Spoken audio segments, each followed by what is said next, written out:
Marriage करने के बाद में आपकी लाइफ बेटर हो। तो आपके प्री वेडिंग आयुर्वेदा के पैकेज में क्या क्या शामिल है, क्या आप इसको स्पष्ट करेंगे?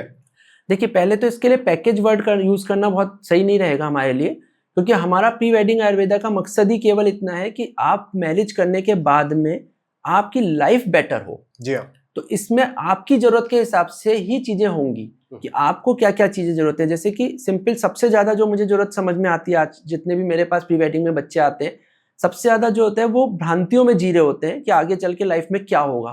तो सबसे पहले इंपॉर्टेंट होती है कि उनकी काउंसलिंग। तो हम सबसे ज्यादा ध्यान देते हैं काउंसलिंग के ऊपर कि वो अपने बात हमसे पूछ सके।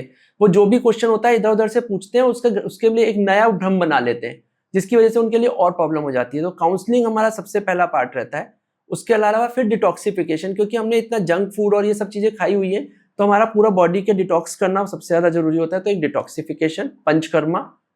इसके बाद आता है कि आपका कोई भी किसी भी तरीके की कोई प्रॉब्लम्स है, चेहरे पे दाने हैं, मोटापा है, पतले हैं, या कोई भी और बाल ज्यादा झड़ते हैं, या किसी भी तरीके का आपको एक्सटर्नली प्रॉब्लम्स है, या इंटरनल कब्ज है, ये जो भी परेशानी है इंटरनली, ताकि हम उसको आयुर्वेदिक ट्रीटमेंट से ठीक कर सके और पंचकर्मा से ठीक कर सके, वो होता है। मतलब क्या क्या चीज हो गई हमारे पास? Detoxification, panchakarma, ayurvedic treatment and counselling सबसे ज्यादा इंपॉर्टेंट जी है ना। ये सारी चीजें हम इसके अंतर्गत करते हैं।